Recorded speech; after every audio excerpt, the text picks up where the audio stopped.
HR and management systems into strategic tools that drive organizational growth and performance. His work centers on building effective frameworks and processes that position HR as a key partner in achieving business success. Throughout his career, Leslie has demonstrated a strong ability to enhance organizational capability by equipping companies and individuals with the skills needed to adapt to the ever-evolving corporate environment. With a background in skills development and workforce optimization, he has consistently helped organizations improve performance by aligning people's strategies with business objectives. He has also held senior leadership roles, including head of manpower development and group head of human resources, where he led initiatives in talent development, organizational restructuring, and strategic planning. In addition to his leadership experience, Leslie has provided training, consulting, and advisory services to a wide range of reputable organizations across both the public and private sectors. His clients include First Bank, Access Bank, USAID, Office of Transition Initiatives, Federal Government of Nigeria, Nigerian Ports Authority, FIRS, Nine Mobile, Leadway Assurance, Lafarge, ARM Life, Keystone Bank, CEIBS, and the Lagos State Government, among others. He holds a bachelor's in sociology and a master's in human resources management and is professionally certified as a member of the Chartered Institute of Personnel Management, MCIPM, and the Society for Human Resource Management, SHRM. Ladies and gentlemen, please make welcome with a round of applause, Leslie George.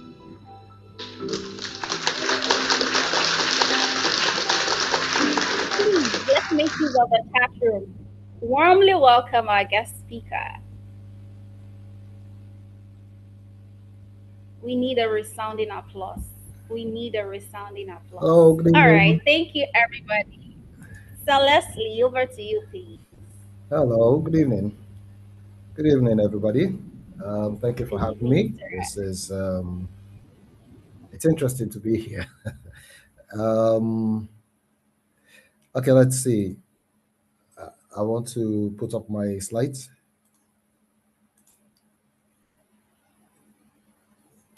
Okay. So you can see my slides? Yes, please. Okay, so good evening. Once again, thank you for having me. My name is Leslie George, and the introductions have been made already. My job is, what I do for a living is to help organizations and individuals move, to find the direction, to understand the reasons behind whatever it is that they're doing. And that's what I do. So I advise, I consult, I train, and everything in that area. So today, I think I have about 90 minutes, I think. I'm not sure, but I think I have about 90 minutes. And we're talking about power, influence, and informal authority. I think I should just jump into it right now, so we can get ahead on all this. Something I'm going to say, I need you to ask a question when you, well, I think you guys, the way you do it is you ask the questions at the end. Is that how you do it? I need to know, is that what you do? You ask the questions at the end? Hello? Okay, Yes, that's true. Yes, sir. I That's can the hear you. format? Can you hear me, please? Yes. Yeah, I can hear you. Is that the format?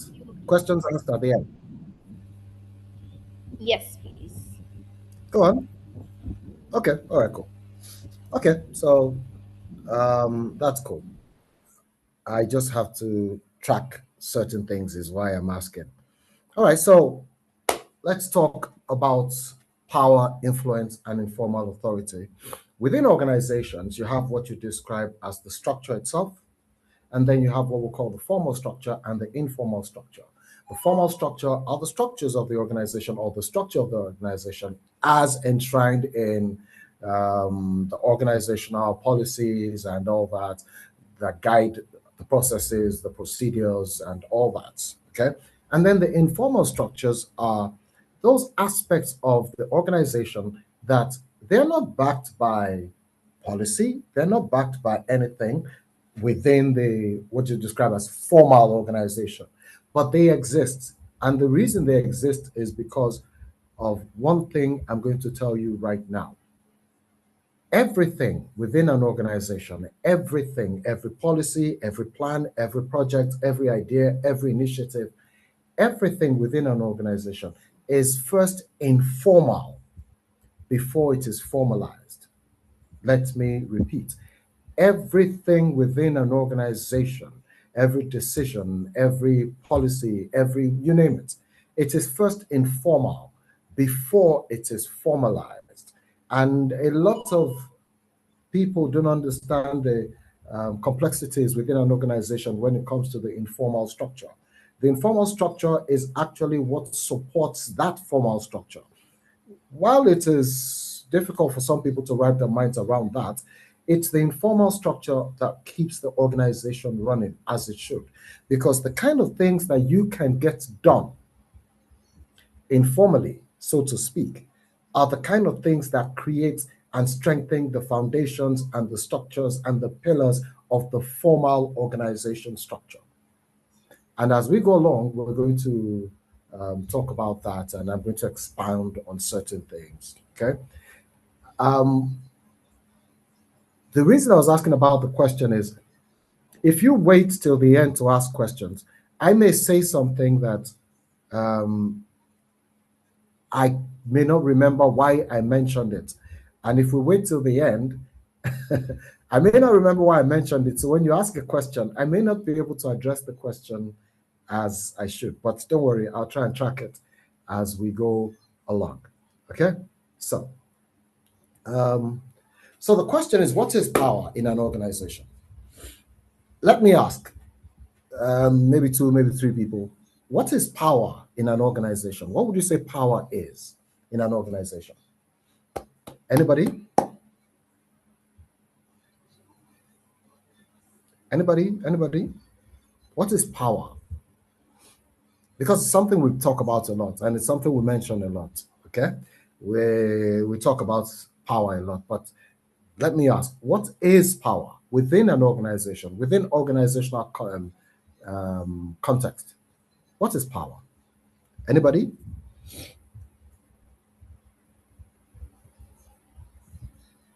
Nobody's answering me. So for me, I say power is authority. Well, yes, yeah, but it's something else. We can use that as a synonym, but it's not actually what it means. But we use it as a synonym. Anybody else?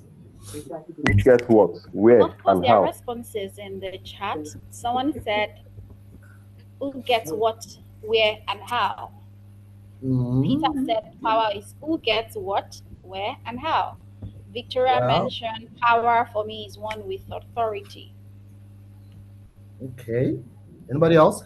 Batunde said, people is people. Ability. Loretta said, ability to influence decisions. Okay. Olabisi said, power is the ability to control. All right. To control. Okay. All right. You see, everything you said there, it's correct, but it's not complete. So let's do it like that. It's correct, but it's not complete. So power is the ability to influence the decision-making process, influence behavior, change the course of events, overcome resistance, and get people to do things they would not do otherwise. In other words, if you can get people to do things that otherwise they would not do, we say that you have the power to make them do such a thing. Corporate politics is one of the ways in which power is expressed and used. Now, I'm going to talk about politics a little, so just bear with me. Corporate politics is one of the ways in which power is expressed and used. Corporate politics is generally informal, is related to the decision-making process, and is often perceived as being self-serving, either for the individual or for a particular group within the organization. Now, let me say something about politics. A lot of us, we hear the term, we use the term organizational politics and all that, and some people are described within the organization as being political. Some are described as being political animals, whatever it is you want to describe it as. But the question is, what exactly is politics when we talk about power within organization? See, politics within organizational concept or construct or context is where power resides, who has power, how one gets power, and how power is shared, communicated to anybody within that structure. You want to know where power resides within an organization. You want to know who has power. You want to know how power is communicated or is shared or transferred. That is what politics is about within organizations. Every single person that is involved in what we describe as organizational politics is in it for the power. Like, every single person that is involved in organizational politics is trying to influence something, whether a role, whether a position, whether a decision, whether a benefit, you name it. That is what politics within the organization is, and its power. That is the bottom line of organizational politics, power. It's either I look for where power is, where it resides, so I can be there, or I look for where all the people who hold power, so I can be in their quarters, or I look for how power is distributed so that I can understand how it is used. One of the reasons we need to understand organizational politics is we need to understand power. We need to understand the use of power. We need to understand who uses it so we can recognize when it is being used, especially when it is being used against us. So you can know what's going on. A lot of times, you're not running after power because you want power. A lot of times, you're running so you can understand how it is used, so you're not a victim of its use or misuse within an organization. So when we talk about organizational politics, we're talking about power, where power resides, who holds power, and how power is distributed. That's basically what we talk about when we talk about organizational politics. And I'm going to mention that a little towards the end of this whole thing. Okay? So this is what power is. There are two types of power within every organization. And there's what we call positional power and what we call personal power. Positional power is power that you get within an organization by virtue of the position that you occupy. You're a manager, you're a CEO, you're an MD, you're whatever, you're head of X, you're the deputy manager for so and so. Whatever position that you occupy within an organization gives you a certain level of power. That's what we mean by positional power. The organization gives you positional power. Positional power, I'm going to talk about what makes it, what kind of power it is anyway, but then that's what positional power is. But personal power is what you bring to the position that you occupy within an organization. Your skills, your expertise, your relationships, your connections, your reputation, your experience, how you engage people. Personal power is what you bring to the position that you occupy. When we say something like, oh, Leslie was head of HR. When he was here, he was an awesome guy. We loved him. He was so that and this and but then, the person that is filling in for him right now, he doesn't have what Leslie had. What we're talking about there is not positional power, it's personal power. You're talking about what that person, in this case, Leslie, brought to the role of head of HR. That's what personal power is. It's what you bring to your role. Positional power is the authority, the power, quote, that you're given because of that position. The organization gives you positional power. Positional power has to be given. But personal power It has to be earned or developed. So you bring it, or you earn it, or you develop it. But positional power is given. Okay, so are we following what I'm saying? Are we following? I need to know we're following. Are we following? Yes, sir. Okay. Now, here's the thing. There's some people who have power, positional power, and they lean heavily on positional power.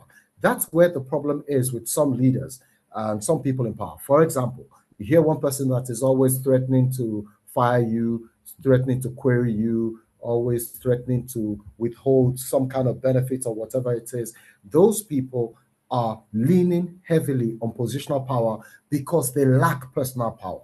They don't have the power to engage. They do not know how to engage. They do not have the relationship advantage that people with personal power have. And you have a problem with that. So a lot of times, understand that the people who lack personal power tend to lean heavily on positional power. Okay? If you don't understand what I'm saying right now, I need you to just ask the question now so that I can explain this and then we can ask some other questions at the end. Do you understand what I'm saying? When I say that people who lack personal power lean heavily on positional power. Do you understand what I mean? I need to know if you understand what I mean, so I know if I should explain it more. Understood, sir. It's understood? All right. Another thing, I can't see the charts. So if anybody's posting anything on the charts, maybe somebody will help me and read it because I can't see the charts. My full screen does not allow me to see the charts. Okay? So if you're posting anything on the charts, I can't see it. I'm just putting that out there so you'll understand. Okay. So 2 types of power: positional power, personal power.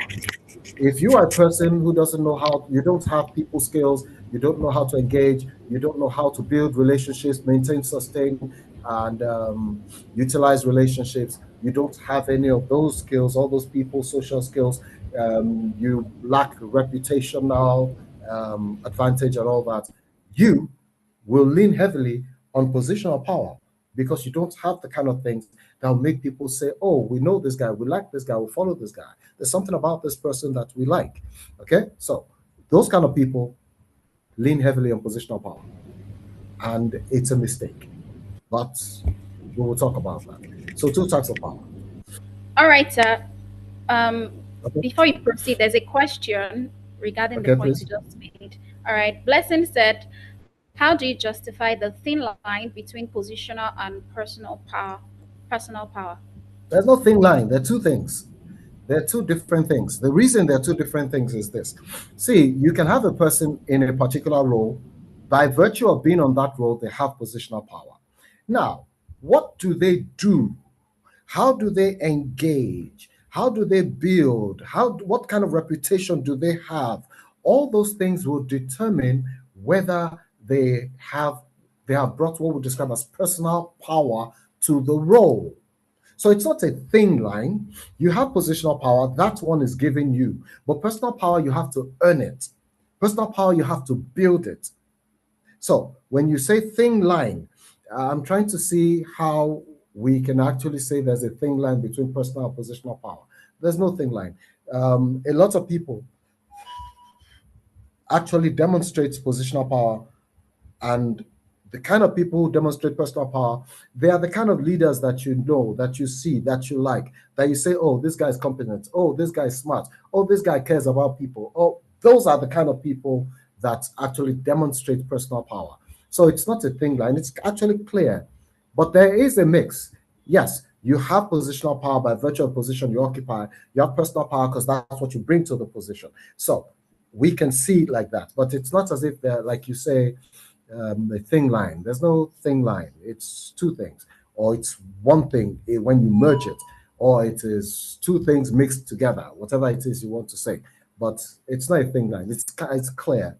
It's very clear. And we look at leaders a lot and see it. The kind of leaders, when I tell you the characteristics of a leader that demonstrates positional power much more than the demonstrate personal power, you'll understand why we say there's no thin line, because they're clear. It's just clear. All right. Any other questions? Yes, please. I have a question. Okay, please. Um, what would you? Because most times, my name is Theophilus William. Most times we have leadership make this mistake just because someone.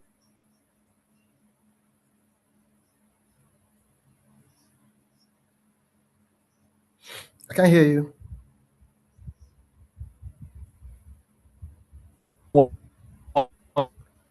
You're breaking. I can't hear you.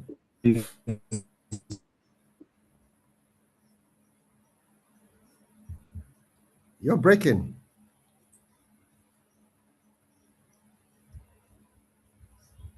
Hello.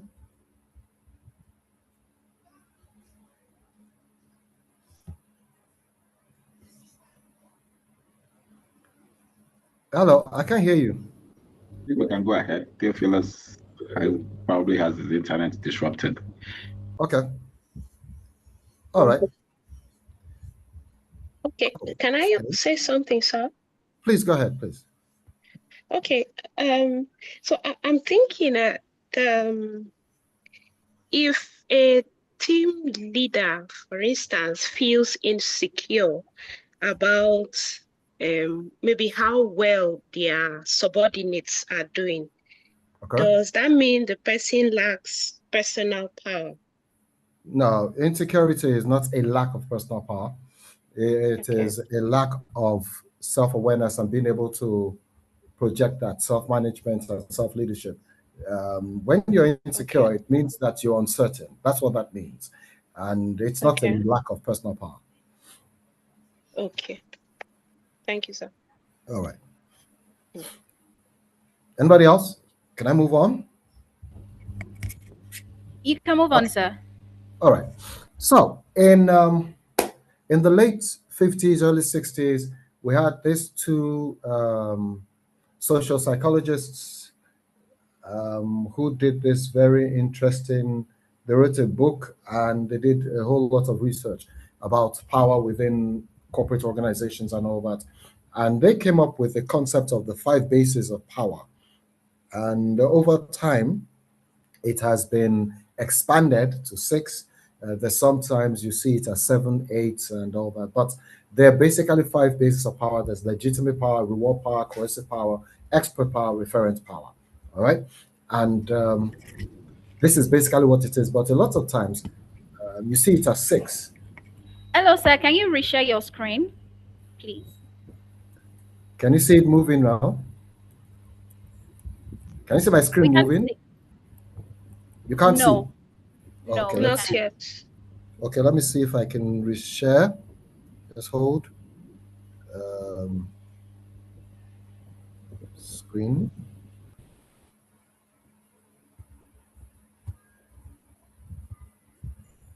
Okay, can you see it now? Can you see it now? Not yet. Not yet.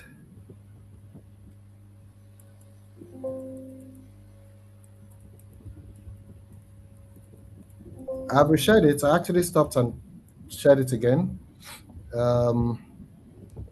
What's going on? What's going on? Ooh, I don't know what's going on.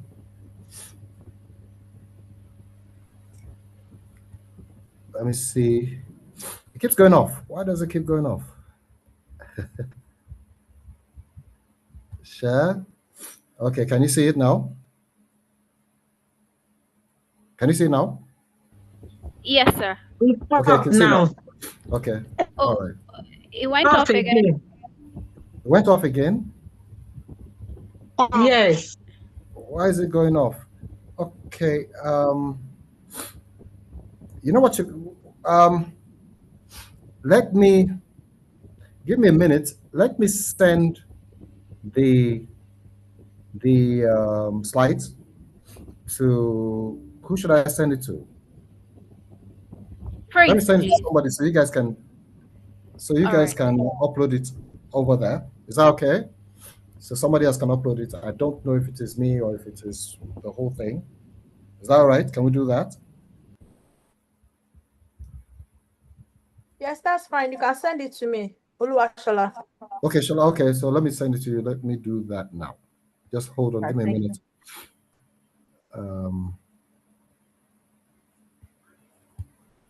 I'll still try. Let's see. Okay.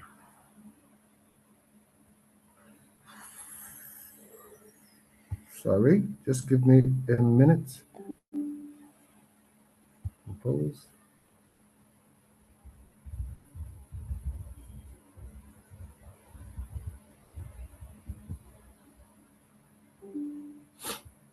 Okay.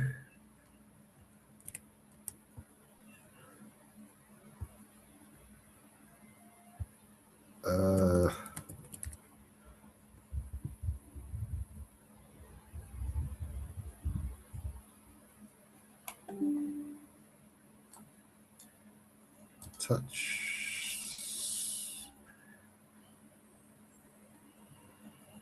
Power, influence, informational. Okay.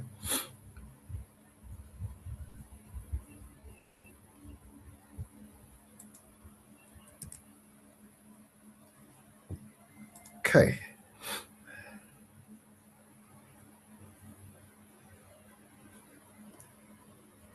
All right.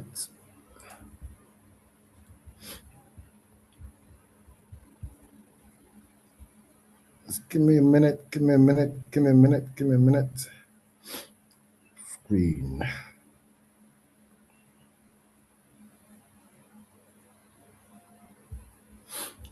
Ooh.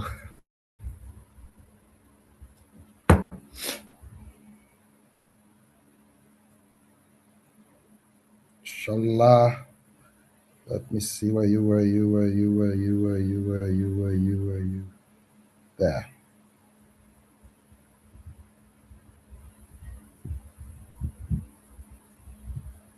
Okay, so I sent it.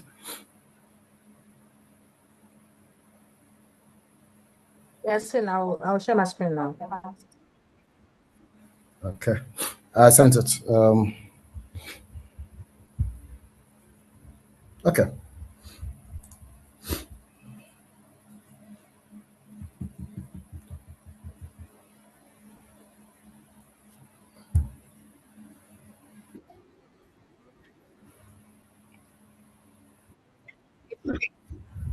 I think we can proceed with the conversation while we're waiting for the slide. All right, so maybe I'll just keep. When you're ready to share it, let me know. All right. Hold, power influence.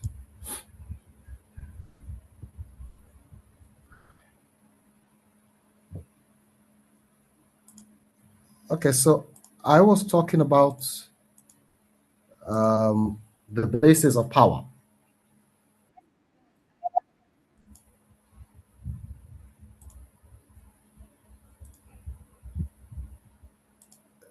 Where's that?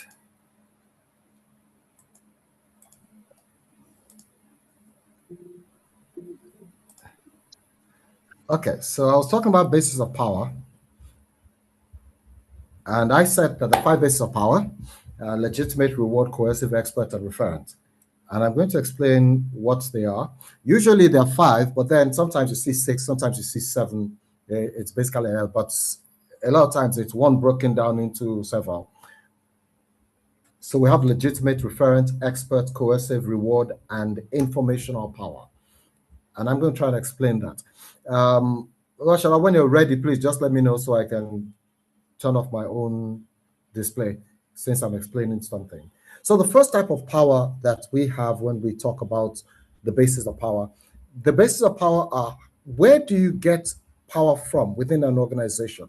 How do you get power? That's what we mean by basis of power. How does an individual within an organization get power? What gives you authority? So we have what we call legitimate power.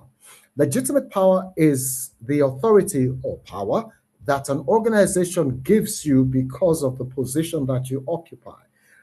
You are given that power. You're made an MD, you're made a manager, you're made a CFO, you're made head of maintenance, your maid, whatever it is. That is legitimate power. The organization gave you that. You did not develop that. You have to be given. And legitimate power is what we describe as positional power. Legitimate power is positional power. Remember, we talked about positional power, right? So legitimate power is any authority that an organization or an institution gives an individual. That's what we mean by legitimate power. So it's legitimate, meaning that the people within the organization, they recognize that power, that authority that you have, because they recognize the authority of the organization that has given you that power. So that's what we mean by legitimate. That's what it means, legitimate power, okay? Then, of course, there's what we call reference power. Remember when we talked about personal power? Reference power is personal power. Referent power is the ability, maybe of a leader, to influence followers because of their loyalty, or because of their respect, or because of their friendship, or because of their admiration or affection, or for a desire, to gain approval. Now, referent power is what we describe as personal power. That means that people respect you, people trust you, people are willing to follow you, people want to learn something from you, people, whatever it is because of you, not because of the position that you occupy. That's what we mean by reference power. People look up to you, maybe because you're an expert at something, maybe because you have experience, maybe because you are a people person, maybe because you're one of those people that is a connector. Wherever it is you are, it's reference power. And that's what this is. Referent power is personal power, is what you bring to the role that you occupy. It is what you have developed. It is not something that the organization gives, okay? So who you are, the kind of person you are, how you engage, on whatever level you engage, and people love you, people respect you, people look at your reputation and say, we like this person. People look at your experience, your expertise, and maybe your social circle, whatever it is. That's what reference power is, by virtue of how people see you and how they admire you and how they respect you. That's what gives you power in that regard. So that's what we mean by reference power. And reference power is personal power. You bring it. Organization can't give you personal power. Organization cannot give you reference power, okay? Then, of course, there's expert power. You have power, or you have authority, whatever it is. You have power, not authority. You have power because of your expertise, because of what you're good at. That's what expert power is. You have power within the organization because you are the only one that can do X, or you're the only one qualified to do Y. Expert power is, does anybody want to tell me, is it positional power or personal power? Which one is expert power? Anybody? What's expert power? Is it positional or personal? Positional. Personal power. No, it can't be positional. Personal. It's personal power. Personal power.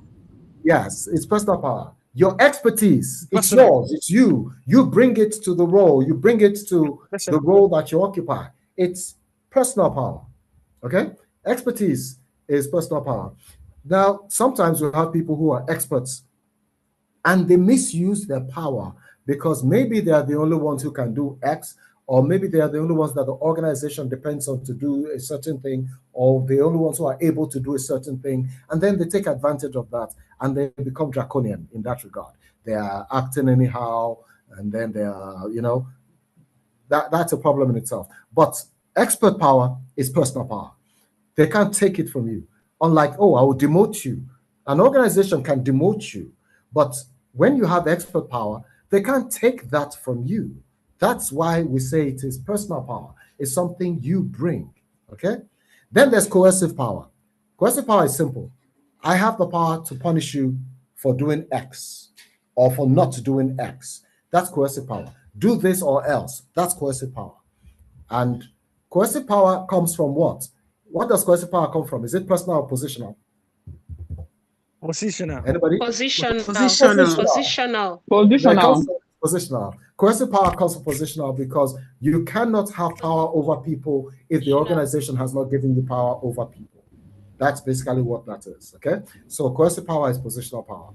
And then reward power. If you do X, Y, Z, I will put in a good word for you. If you do X, Y, Z, I will do this for you. It's reward power. Reward power is also positional power because you can actually make certain things happen for some people within that organization. You must have power within that organization to be able to do it. And your power must be legitimate. And if it is legitimate, it is positional power. Okay? So reward power. And some of you would have seen this. If you're not playing by the rules of a particular manager or a particular leader, they will penalize you or they will reward you if you're playing by the rules and you're doing what they want. That's reward power. Okay? Then, of course, there's what we call informational power. Informational power, we think it like this, that, oh, if you have information, you have power. But that's not what gives you power. You know why? Because once you give information out, you lose the power that having that information gave you. Do you understand what I mean?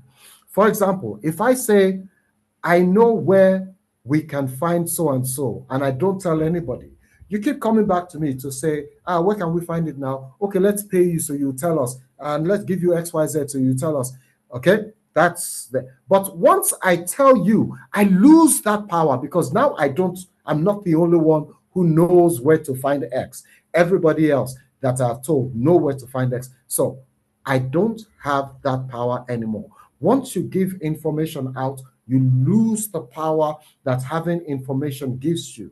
However, if you have a source of information, if you know where to get information or how to get information, you see that is what we call informational power.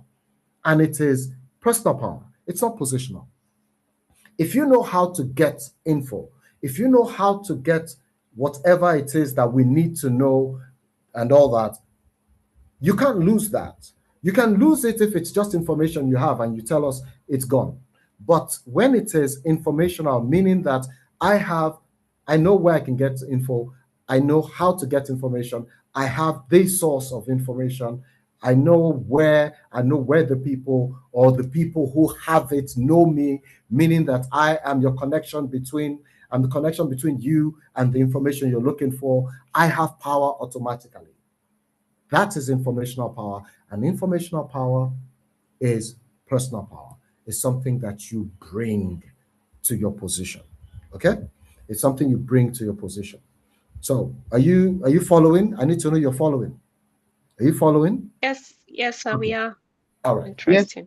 So Yes, those are the kind of power. Let me see. Yes, those are the kind of power that we have when we talk about the basis of power, or like you say, sources of power. So we have legitimate power, which is positional power, but it is power that the organization has given you.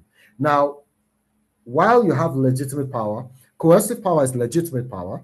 Reward power is legitimate power. You know that, right? Okay.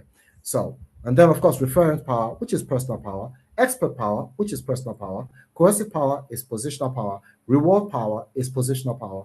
Informational power is personal power. Now, you have to constantly understand that for you to demonstrate power within this basis, okay, you must have expertise. You must have experience. You must have the kind of thing that the organization values enough for them to either give you power or give you what you want in exchange for the power that you have. Okay? Now, reference power in some ways, let me explain this part. How many of you are in organizations that have unions? How many of you? Well, some of you, right? Okay, some of you are in organizations that have unions. There's some people within your organization that have a voice that the staff listen to. That when they come and say, we're not working anymore, blah, blah, blah, blah, everybody will listen to them and follow them.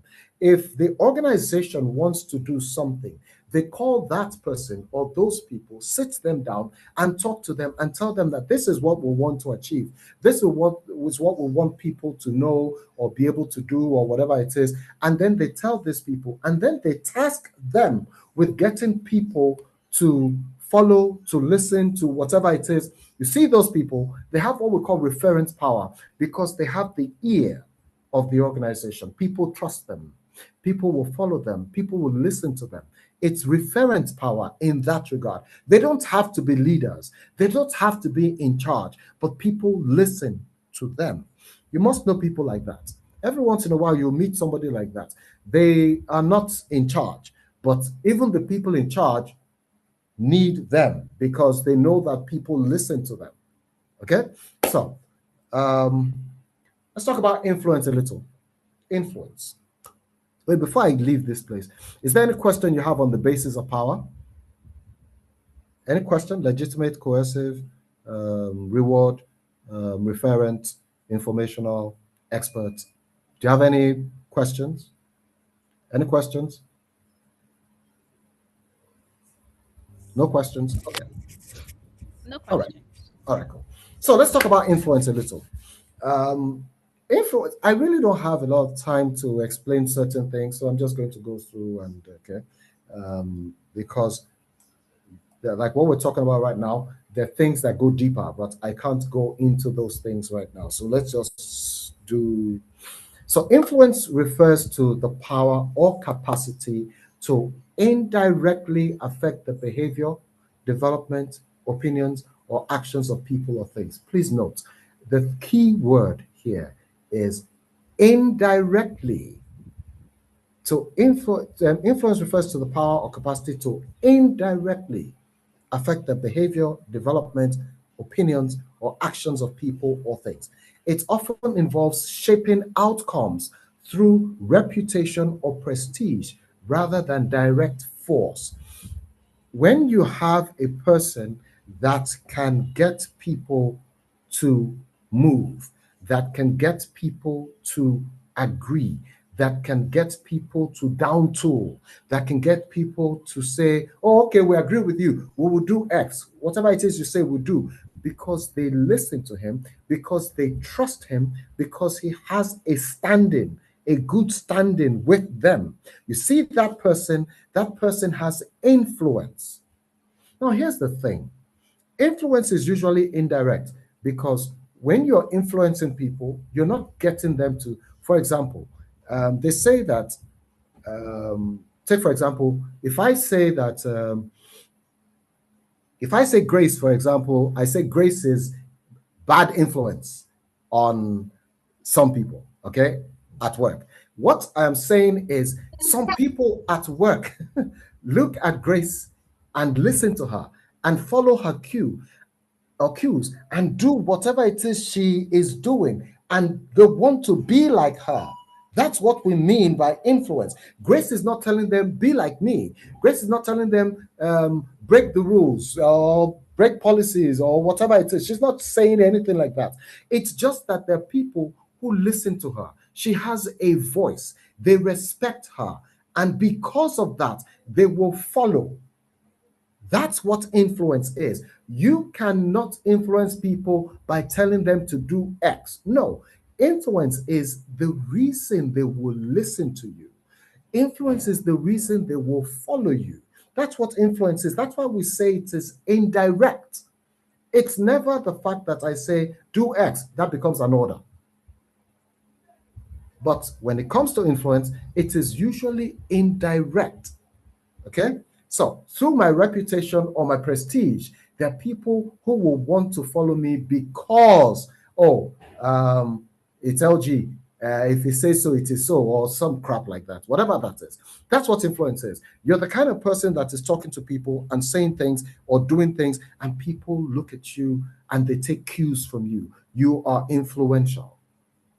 There's something that you have that people want. That's what makes you influential, or people want to associate with. That's what makes you influential. Okay? So that's what influence is. It refers to the power or capacity to indirectly affect the behavior, development, opinions, or actions of people or things. The kind of people that you follow, the kind of people that you copy, the kind of people that you learn to talk like, the kind of people that you learn to behave like. They're not telling you behave like me. They're not doing that. But you look at them and you like it. You admire them. They're admired by you and you want to be like them. They are influencing you. That's why we say it is usually indirect. That's what that means. That's what influence is. Okay? Now, because we understand what influence is, we must understand that the people who use their influence to do negative stuff, they use their influence to do negative stuff. For example, within an organization, somebody wants to achieve a particular end. He's talking to people and he's saying things to people. He's not telling them to do anything. He's just saying things to them. And because of who he is, and because of how they see him or her, and because of his or her reputation, they will listen, they will follow, they will believe. That is why when people who have influence exist within your organizations, you must be very careful and you must follow through with understanding the kind of effect that they have on people. You must understand that, because before you know it, there's certain people who are moving to the dark side because this person who is influential is on the dark side. So you need to pay attention. If you see a person who is doing all sorts of things that you know that the organization frowns at, but then they have a voice and then they have a following, you have a problem. That's why on social media, we call those people that we hire to get people to do something or buy something or believe something, we call them influencers, because that's what happens. They're never going to come to tell you directly, but then they're going to give you reasons and then going to say something, and then they're going to tell millions of people why they should buy your product, why it is so fantastic and all that. And people will listen to them because they have a voice and because they have a following. That's what influence is. But you must understand the power of influence within your organizations, within your team, within your business units, within the entire organization, and how that influence works for or against you, or for or against your organization. Okay? All right. Let's see.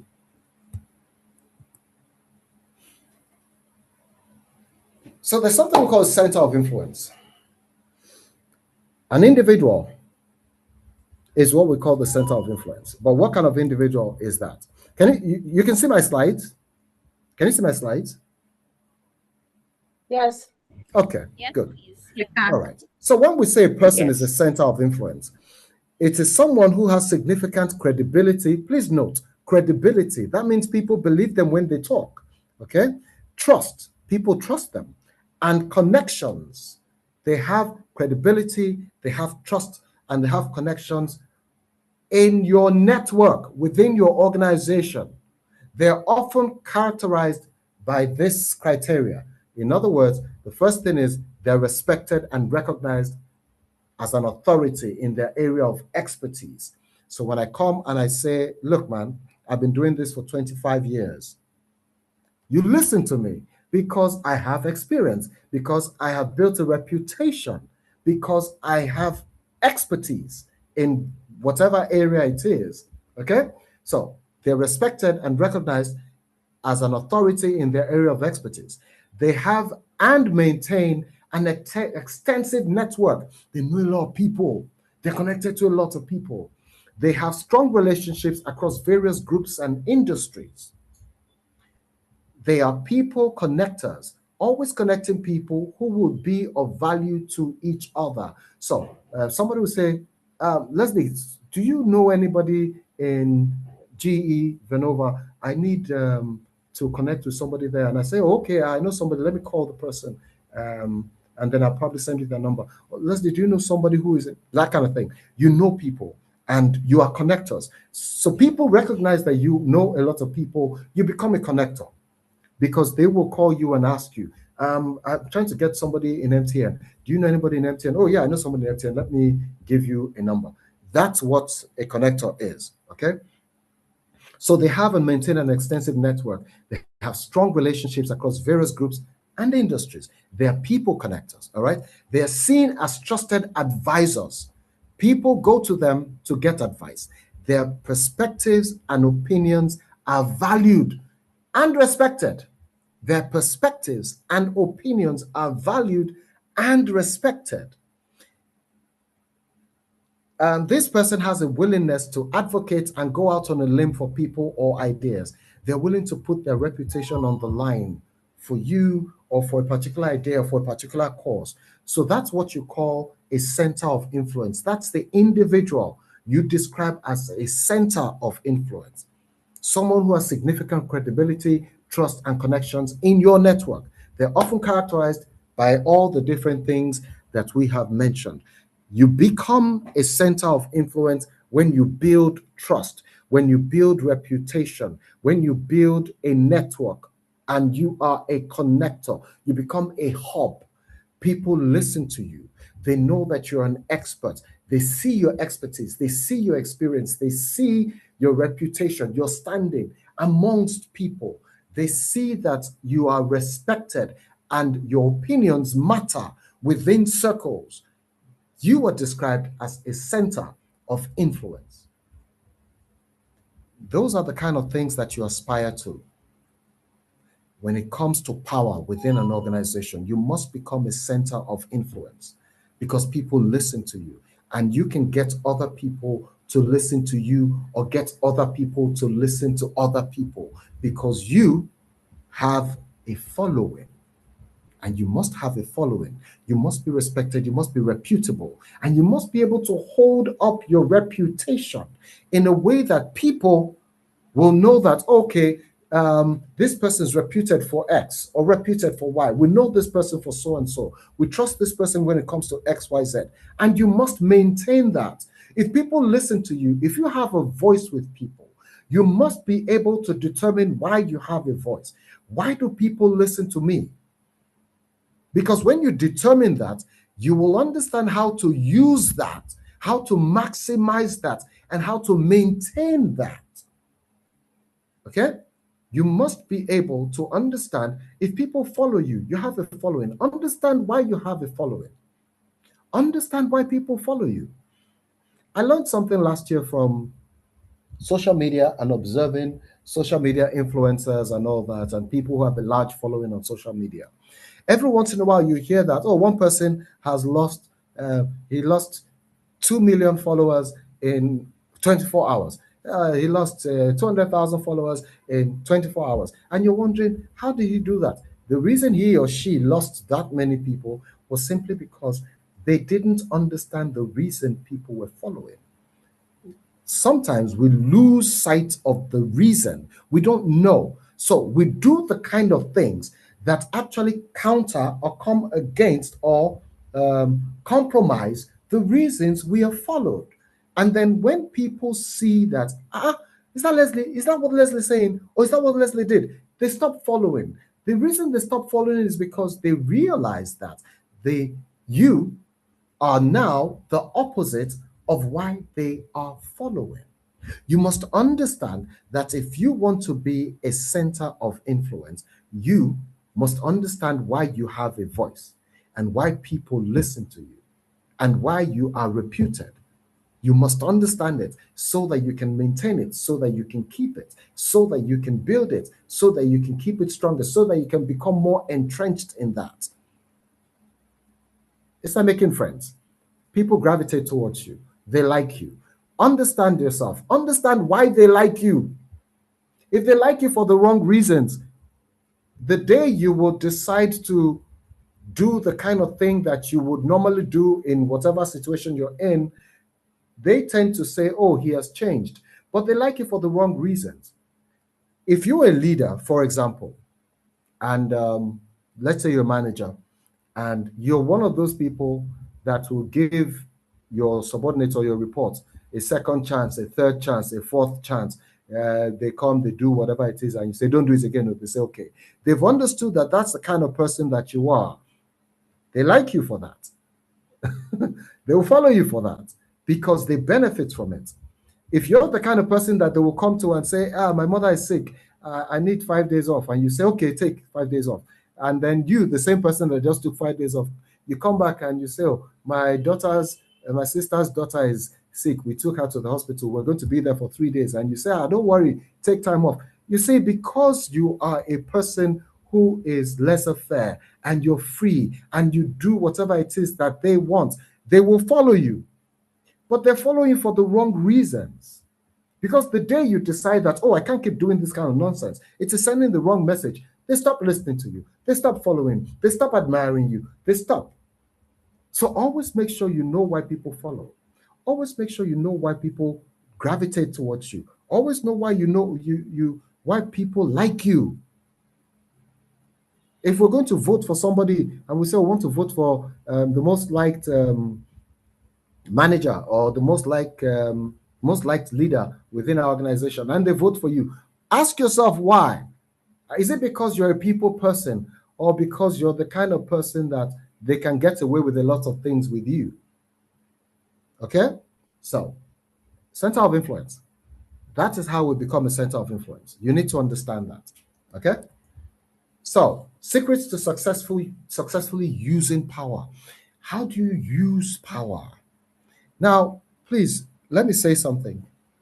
When we use the term to use power, a lot of people don't understand it. It sounds like the idea of the sycophant that is always in the group of the people who are powerful. Listen, okay, I'm going to talk about informal influence. When I get to informal influence, I'll talk about that. So don't worry. So, secrets to successfully using power. The common characteristics found in managers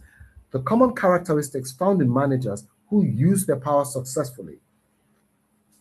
Effective managers are sensitive to the sources of their power and are careful to keep their actions consistent with people's expectations. That's what I just said. They are sensitive to the sources of their power. In other words, what gives me power? Why are people following me? Why do people like me? Why do people listen to me? Why do I have the reputation that I have with people? That's what that means. Sensitive to the sources of their power and are careful to keep their actions consistent with people's expectations, because there's a reason people follow you. If you change, automatically they stop following.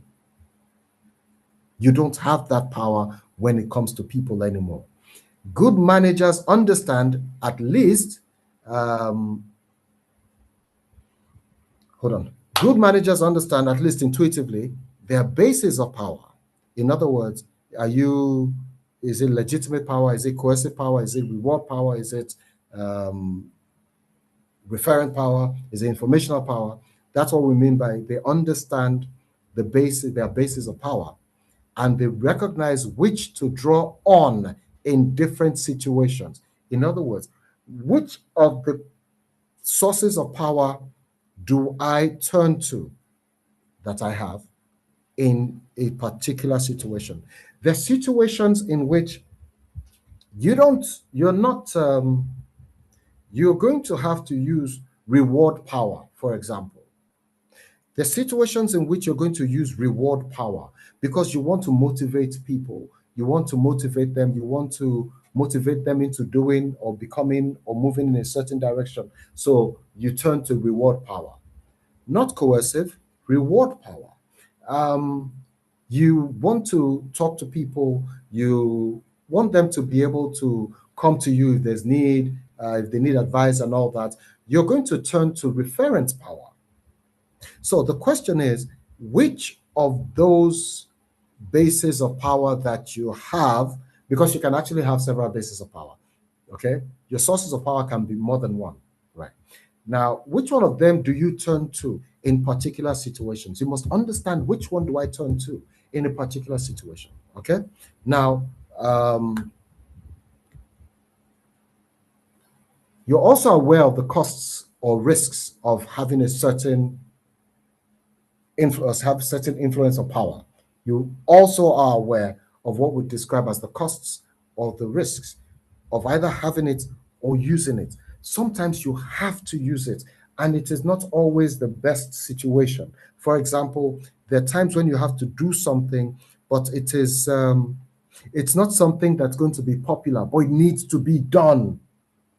There are times when certain things need to be done, but it is not popular. When I say popular, it's not something that people will like. For example, we need to fire some people. That's a problem. And it's your job. But it's not something that people will like, but it has to be done. Do you understand what I'm saying? So, another secret to successfully using power, I don't know why we say secret, I would say tips. I don't know why I'm saying secret. Successful managers temper their power with maturity and self-control. That means that you do not use the power irresponsibly. You don't use it for personal gain. Once you have power within a system, within an institution, within an organization, you don't use your power for personal gain. The power that you have within an organization is given you for the benefit of the organization, not for personal gain. Successful managers know that power is necessary to get things done. That is why I say that when you walk into an organization, let's say you start a job and you're in an organization and you take up a role. The first thing you have to understand, let me say this. I was going to say this at the point of informal influence, but let me say it now. The first thing that you must do is understand where power resides in that organization. Who has power? Which people have power? Which people have influence? Which people have the kind of influence that is at the highest level? Or which people know everybody? Because you see that those people who know everybody. I mean, you want to talk to a particular person, there's one person that's saying, come, let me take you there. Those people, you must understand who has what kind of power so that you understand where to go to if you need something. And you understand the kind of people that, well, to be honest, the kind of people that you don't cross, you don't misbehave when it comes to those people. There's some people that are nice, they have power. And then there's some people who are not nice and they have power. So you must understand who is who and where does power reside.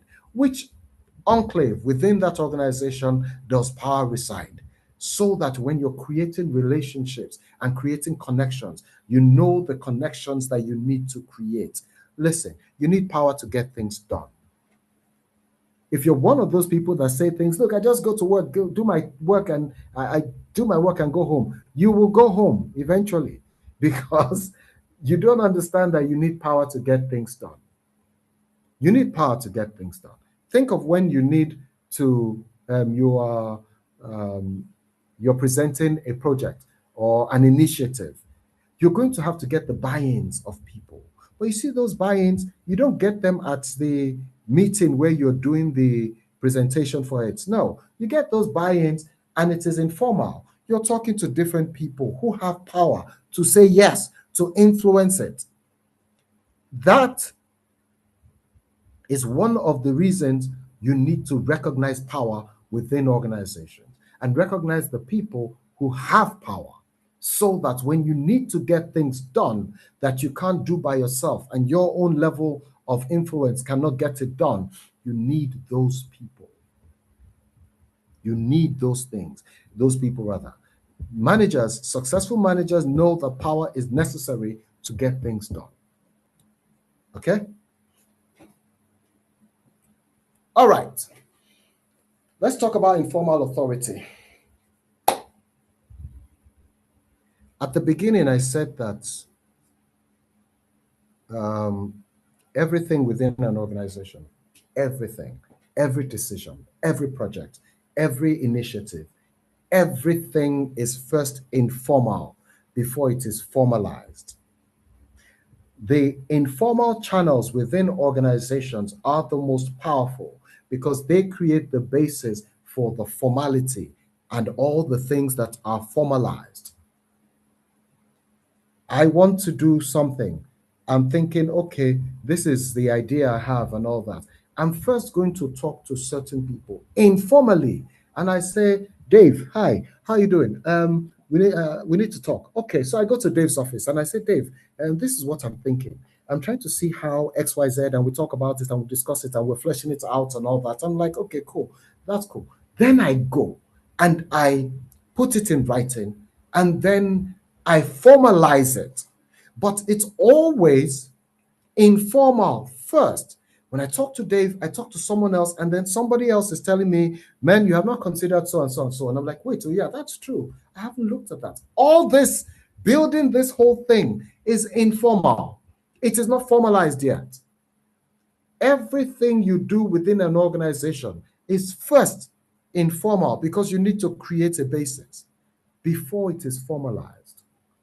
Informal authority, there are people within your organization who have influence, who know people, who know how to get things done, who know how to get buy-ins. They are the ones that know everybody. They are the ones that have the authority to say yes to certain things and no to certain things. When you are holding a grudge against people who have power, you're going to have a problem. The organization moves and determinations are made informally. Let me explain. If somebody doesn't like you and wants to do you in, he is going to talk to his own people. But you see that conversation that is having, and he's telling them that, look, man, this guy is giving me wahala and all that. He's talking to them informally. The conversations that we have within any organization, before we put those conversations down in writing and before we start to have meetings, we've already have meetings in the back door. Informal authority is that whole thing that the informal structure of the organization supports. The people that don't have power, but they have influence. They're people that know how to get things done.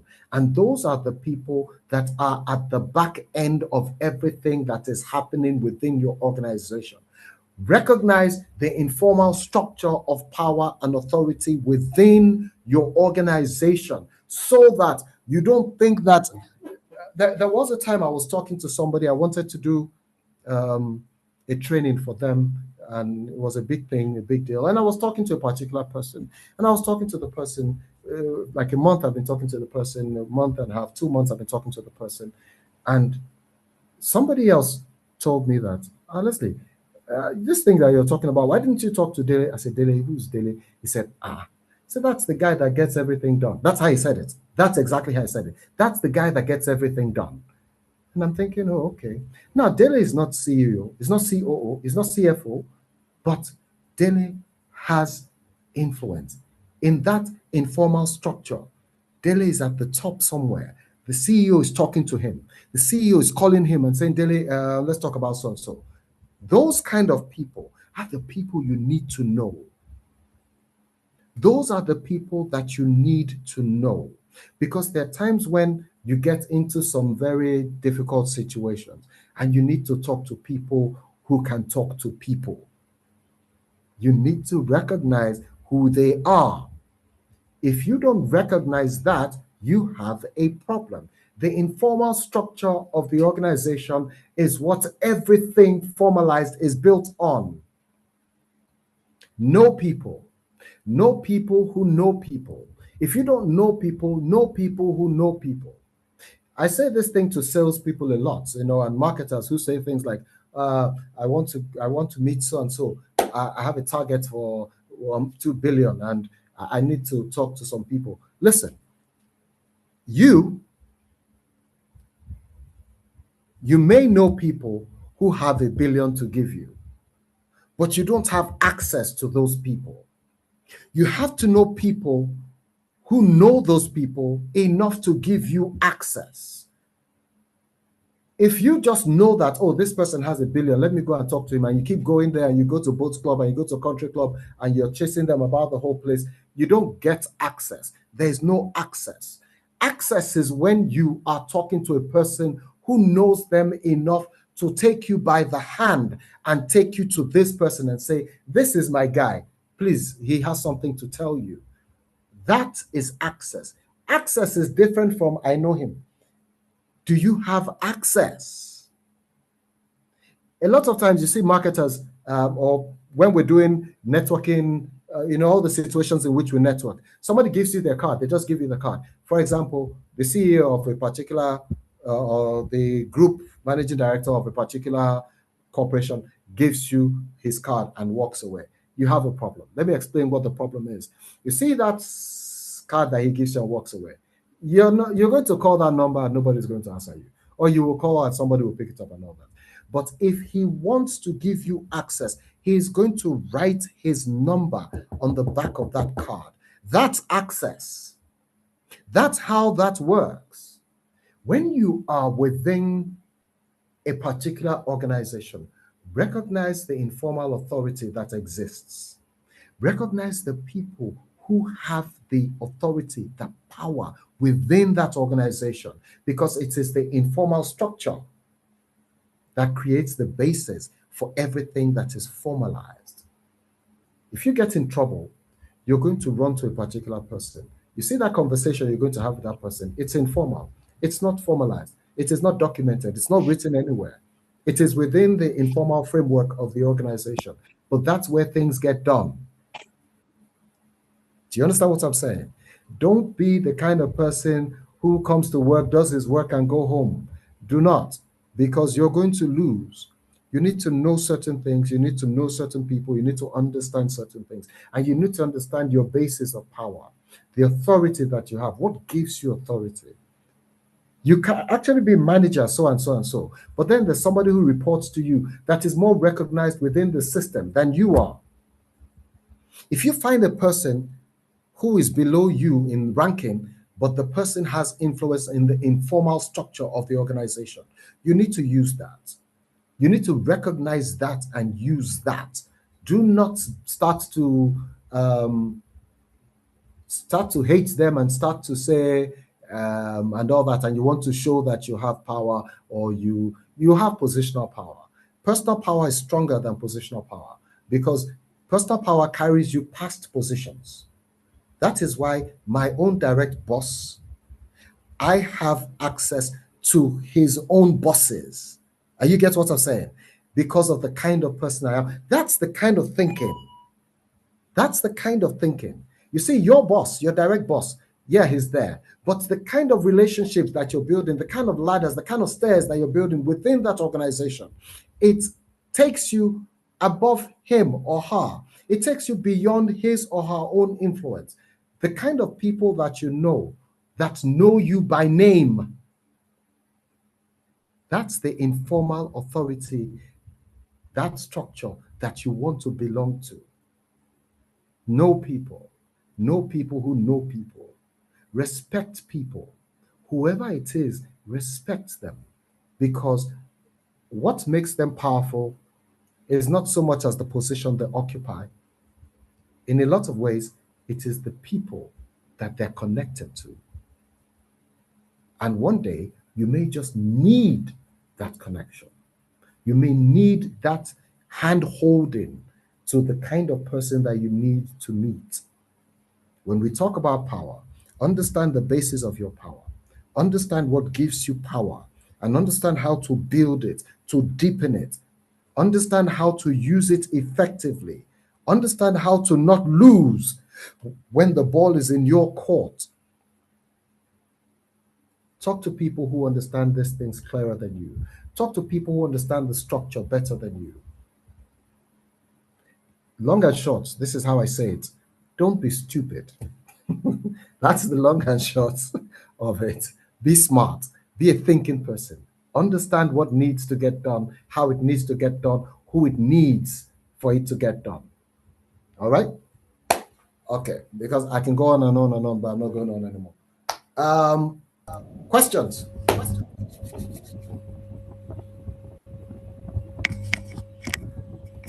Thank you so much, Sir Leslie George. It's been an insightful session. Thank you so much. All right. Can we all share? Can we appreciate Sir Leslie for such powerful session? And please kindly make use of the chat. And if you'd like to unmute to ask your questions, this is the time to do that. Kindly ask your questions. Yes, I can see the applause. Let's keep it coming. Thank you, Sir Leslie. Good evening. I have a question. All right, go ahead, please. Okay, question. Good evening. Good evening, sir. My name is Adiola Karim. I So, know you. I was in the middle Go on. Thank you, sir. I'm a fan. So I was caught in the middle of a power play, um, that I did not realize existed. I thought I was, holding my part well. I thought I was having a very, so the way the organization was structured is such a way that the Nigerian team has the head of HR, and then the global team that sits in Kenya also has a head that's supposed to be the head of the Nigerian team. But then Okay. a restructuring had occurred that took out the head of people, which is supposed to, be the manager to the head of culture, HR in Nigeria. So the person filling the role for, the placeholder for that role was by title on the lower cadre to me heading the Nigerian team, right? By rank. Okay.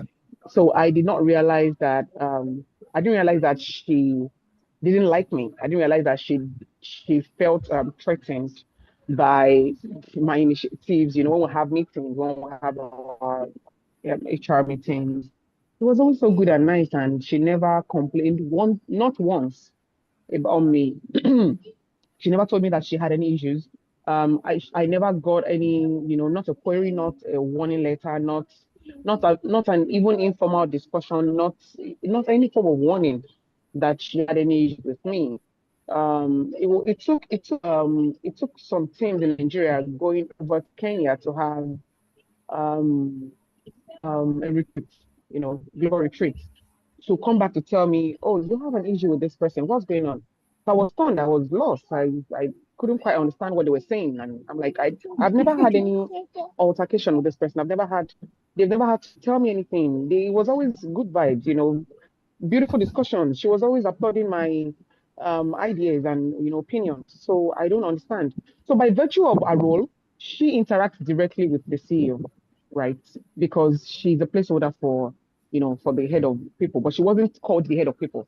You Okay. understand? So she was like a global HR coordinator.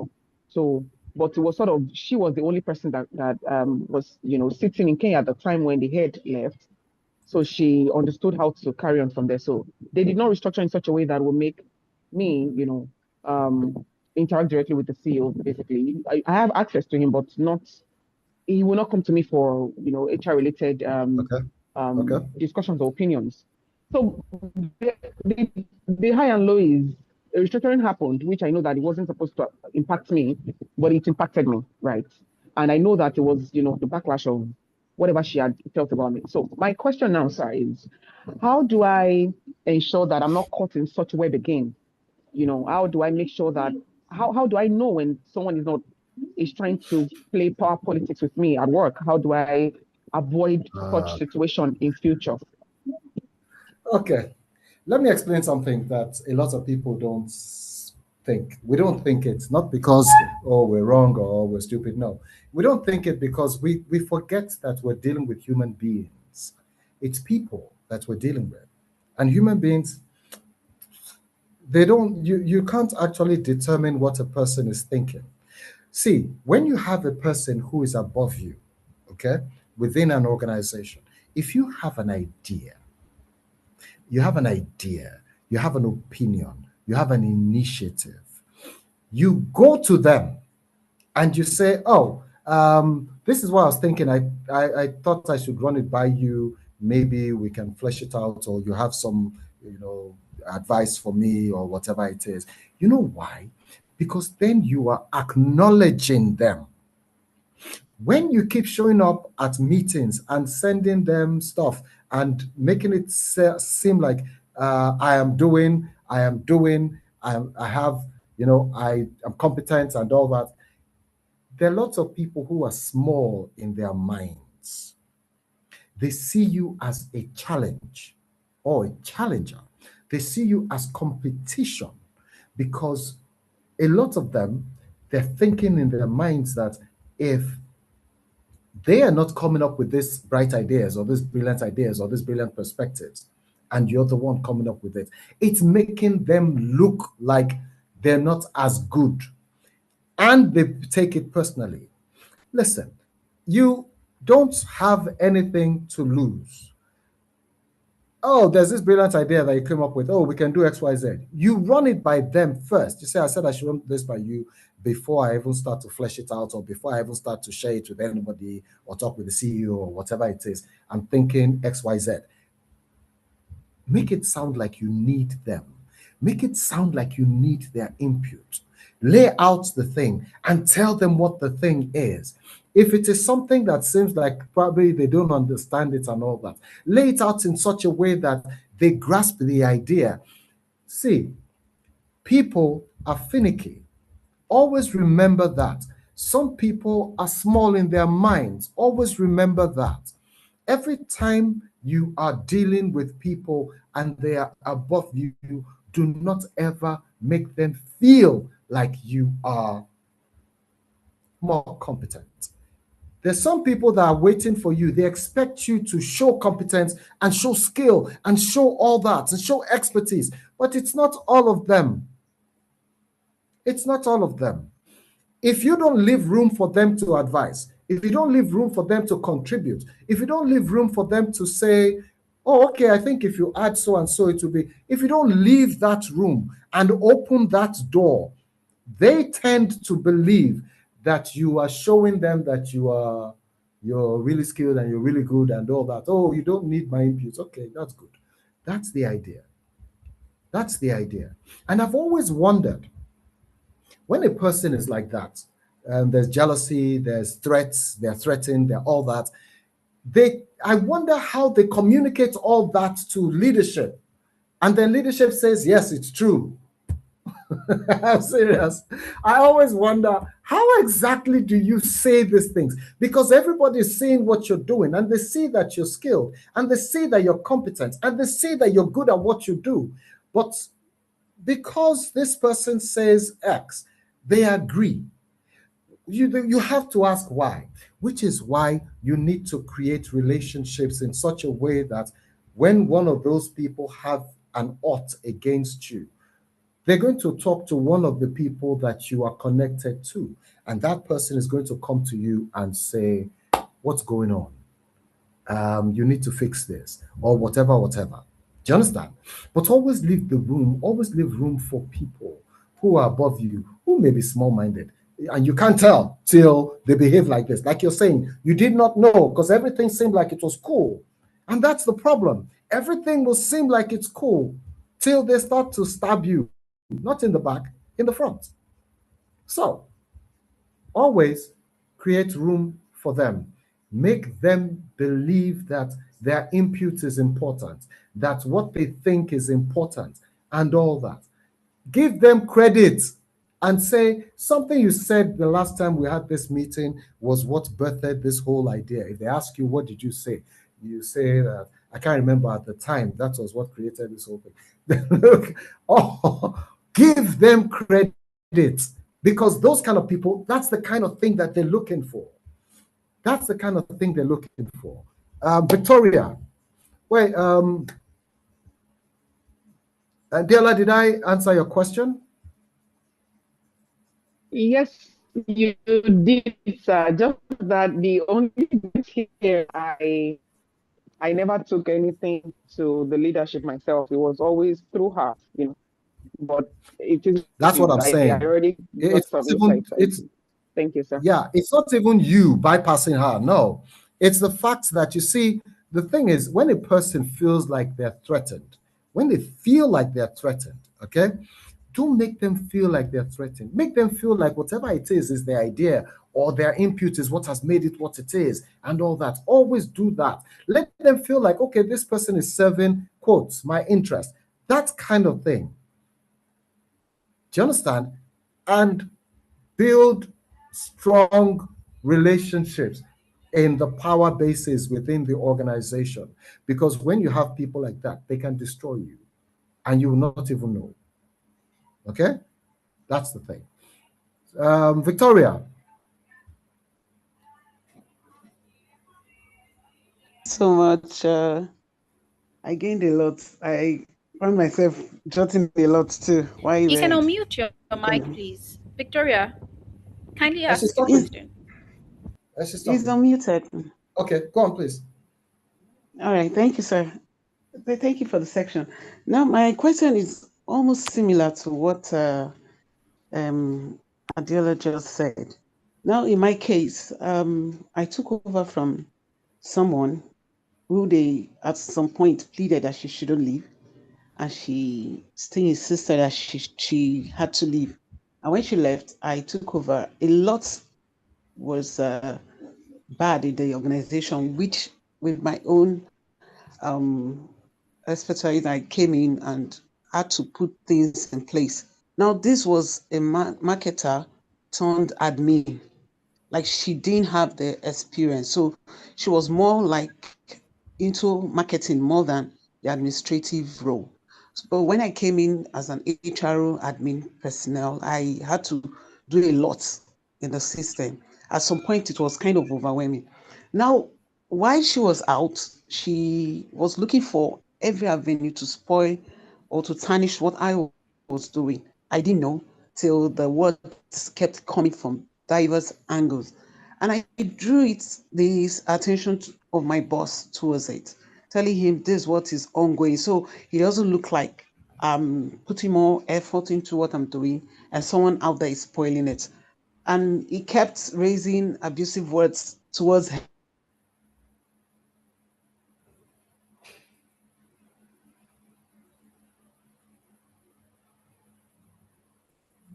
out there and saying a lot that this after then.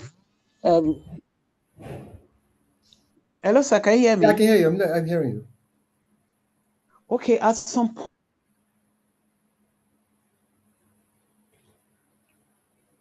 You're point, breaking. this same Okay. lady decided to, can you hear me, sir? This Yeah, same yeah, lady yeah. Go on. decided to come back into the system. So when I kept seeing her around the organization, I was like, I didn't act like I heard what she was doing. So I tried to like ask her, this one you're around, what is going on? And she kept bringing up stories. Never knew that she was planning to come back. She finally found her way in. They created a portfolio for her at their own branch. But while that lady was there, she was causing. Now, the damage was not from outside, it was now from inside. Like, when I mean damage, this is a very matured person. I didn't expect her to act at some point childish. I was now the one acting kind of matured where she was. Like, when nobody's watching, she does a lot of things to me physically. Like, when I mean physically, facial expression, reaction, and all that. And I'm like, and even when at some point it was almost going physical. So we were called for a meeting by our HRM. And I didn't want to say, but something just told me say it. And when I said it, I was shocked at what this woman said. Now, to cut all the long story short, sorry I had to go into details. Oh, please go on. This woman went as far as she pressurized me, and it was now affecting both my emotional state, my physical, and my mental state. So I had to leave. And when I leave, to tell you that a lot was going on at the background, my CMD immediately replaced me with this lady. Like he did not think twice. Now, when I left, I'm telling you, when I left, I didn't see it as I was happy that I left because I had to regain my self back altogether. It was a whole lot. But till date, that branch is suffering a lot because she caused a lot before she left. And while she was out there, a lot was still happening. Now she came back. It was like a tug of war between herself and a lot of staff. Till date, a lot of people called me and was like, oh, we missed you. A lot of things are going on in the system that you corrected while you were there.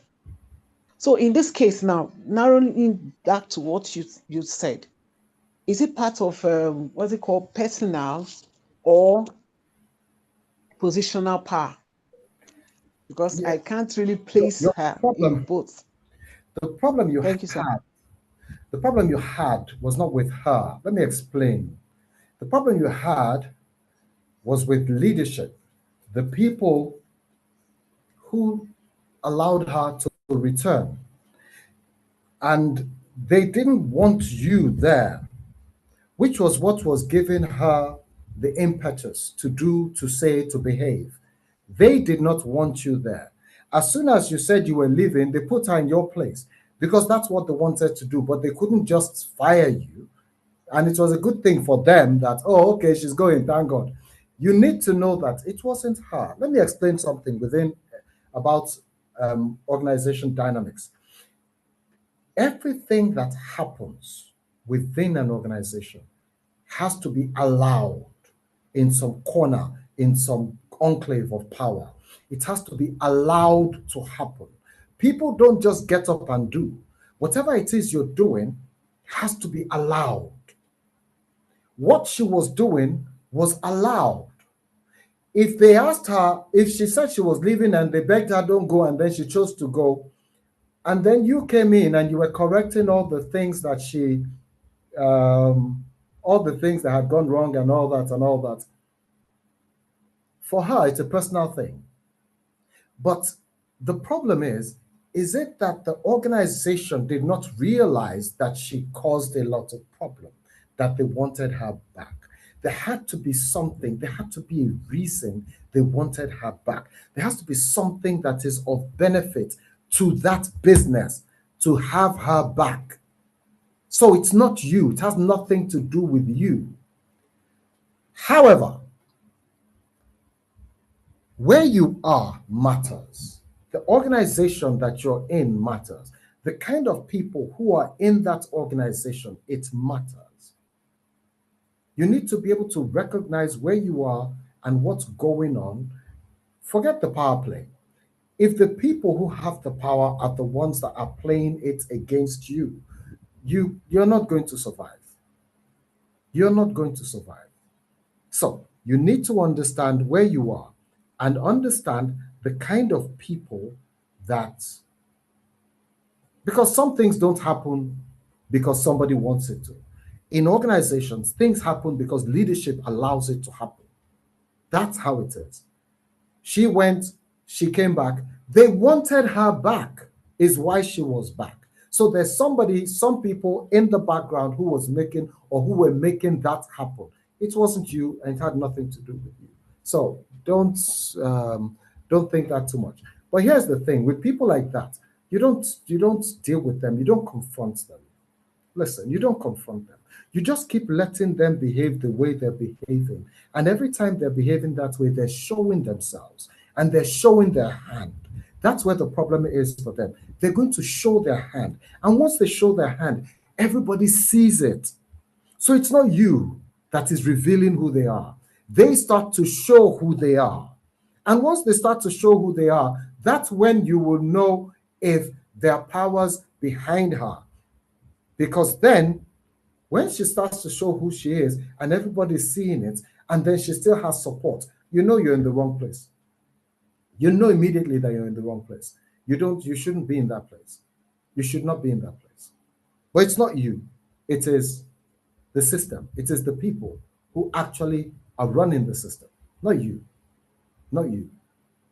Okay? So don't think about it. It's a good thing you left there because they're crazy people. Any other questions or comments? Any questions, any comments, any? No questions?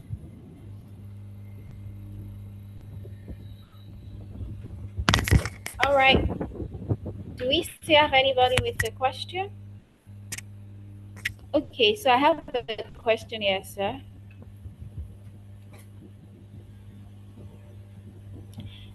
Okay. A newly appointed leader stepped into a team where there's strong informal alliances and long-standing relationships already exist.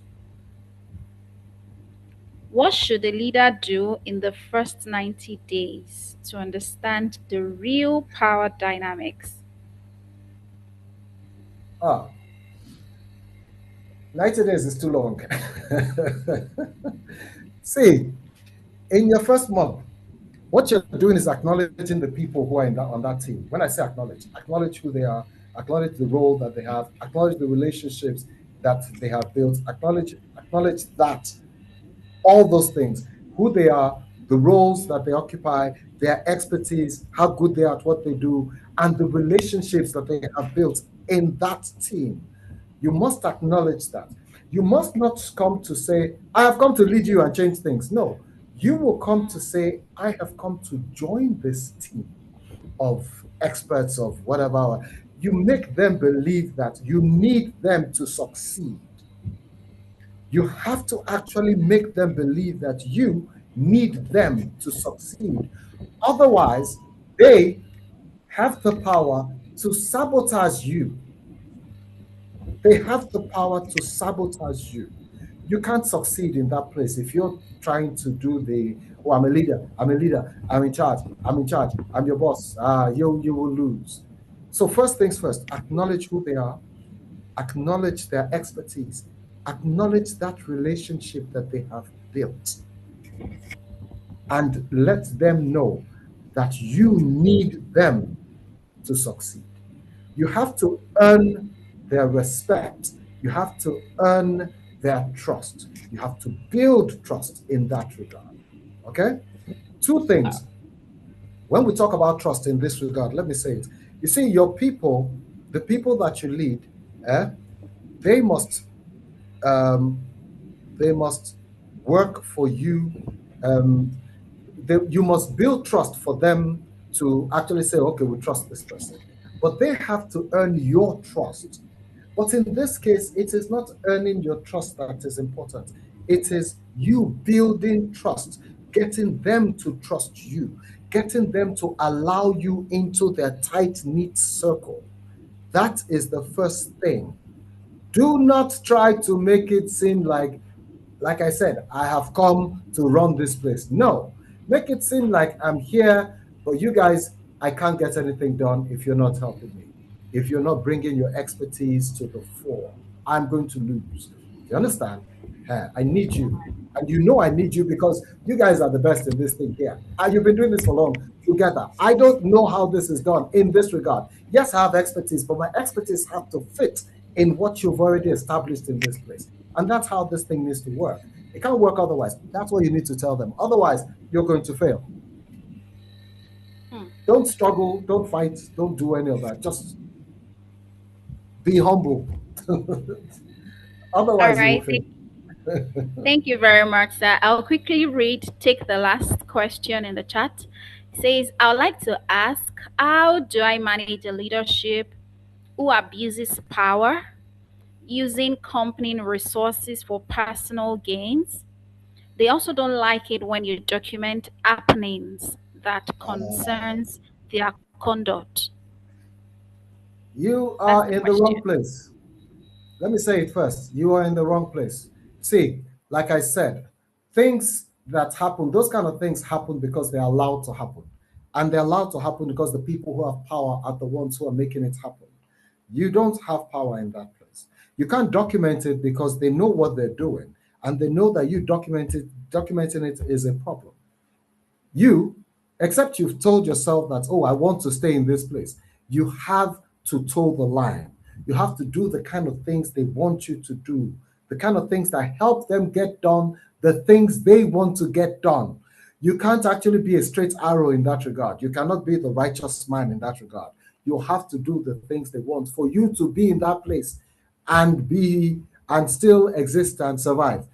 Otherwise, you want to do the right thing, go and find somewhere else to do the right thing, because those people have established a system that works to support the kind of things they do. It's either you're doing what they do or you're not. If you're not doing it, you have a problem. Okay, so think about that. Don't even think of, look, you know that thing they say, if you can't beat them, join them. You don't have to join them, you can leave. But if you want to stay in that kind of place, because that kind of place, the toxicity in that kind of place is not hidden, it's obvious. It is obvious and it is systemic. If you want to join them, that's the only way you're going to survive and thrive in that place. But if you are a good person and your heart is in the right place, you don't want to be in that place. You do not want to. Change in that place can only come from the people who have the power to change it. No matter what you document, it still won't matter. It won't matter. So that's it. I just told you. So Thank you very much, sir. Thank you. It's been an amazing session, very, very insightful. We really appreciate your time, your advice, your expertise, and we are so grateful for this. thank you. Okay, so as we wrap this up, before I bring in the vice president, kindly tell us, this is just the final question. If HR leaders and executive could focus on just one capability, to effectively navigate and manage shadow structures within the organization, what would you say is the most critical skill they need, we all need to develop? First things first is organizational awareness. Understand the system, understand how it works, understand the people who control it, understand the people who are behind the scenes making things happen. First things first, organizational awareness.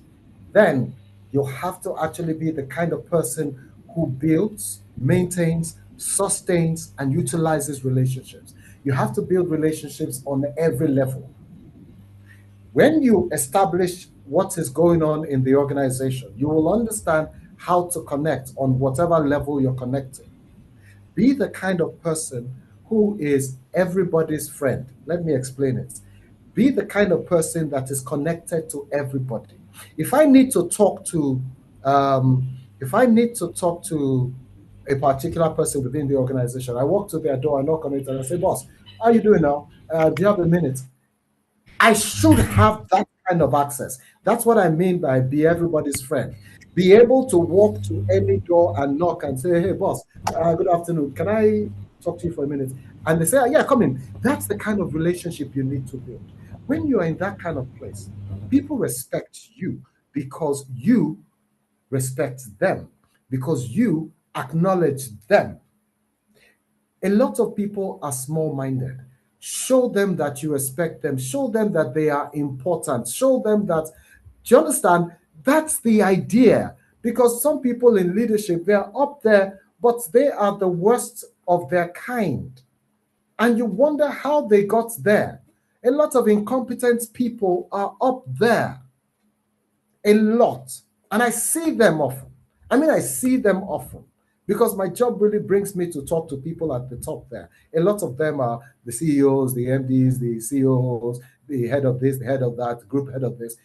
A lot of them are incompetent people, and you wonder how they got there. If the people are incompetent and they are in a position that requires skill and expertise and experience and a certain reputation, they are going to show themselves. They're going to try to fight everything that stands against them, that reveals them for who they truly are. So if you want to thrive in that kind of organization, you don't reveal them for who they truly are. You're their friend. You make them believe that their input is important, their advice is important. You make them believe that. Do you understand? Make them believe that. First thing is organizational awareness. Know what's happening, understand what's happening, know where it is happening, understand your own, what the competence you have, the capacity you have, and understand how you can use your strength, your power in that organization in such a way that it's not a threat to anybody. It's wisdom, and you have to learn that wisdom. Okay? All right. Thank you very, very much, sir. We are so grateful. Thank you. All right, on this note, I would like to welcome the first vice president of AHRP, Mr. Moturu Toluajayi, for the vote of thanks. All right, can you hear me? Yeah, I can hear you. Awesome. Thank you so much, boss. Thank you so much, Hey, LG, for this women. particular session. Let me say a few things. I know that quite a number of people are still on the call. I can say that everything that Leslie has said today, you can take it to the bank. And there's a reason for that, because if there's, I mean, there are quite a number of people that I know that can really say it as it is and that can help you. And the things that they say would actually help you in your career. And I'm bold to say this. I think I've known Leslie since maybe 2013, 2014. One of the first places where I heard him speak, my first encounter with Leslie was at Arusa's program then, We Ready, many years ago.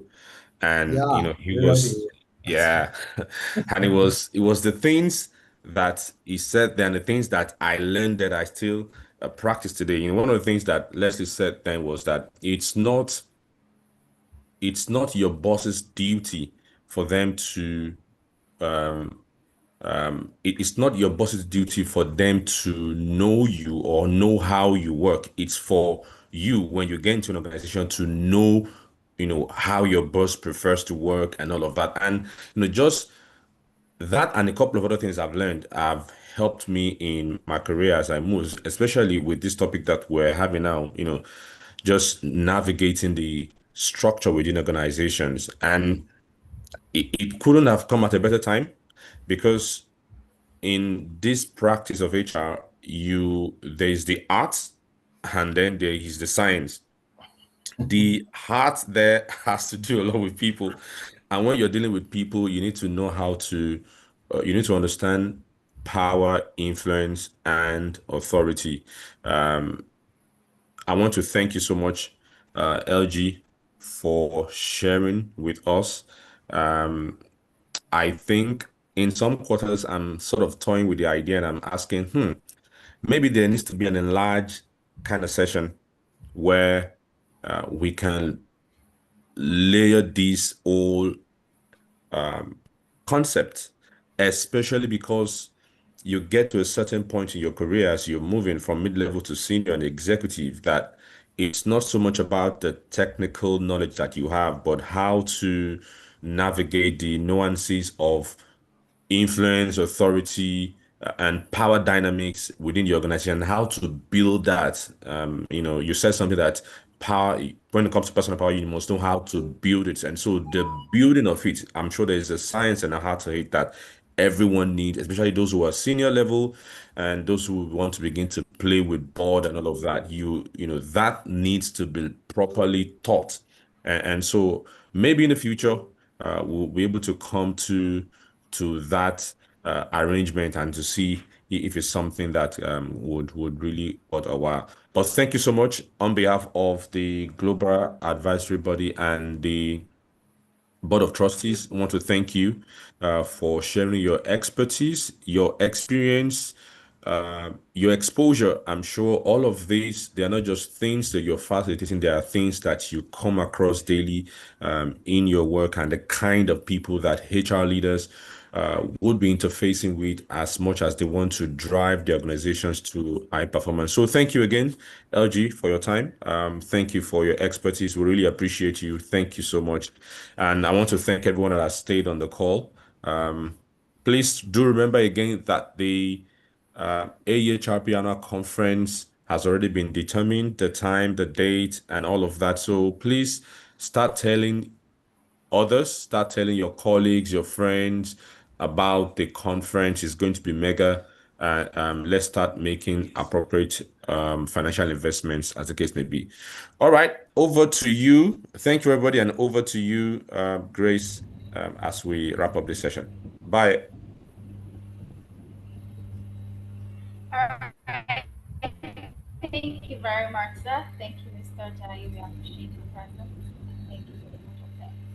Once again, we appreciate as anything stood out for you during the session. Please, make use of the chat and say thank you to our guest speaker.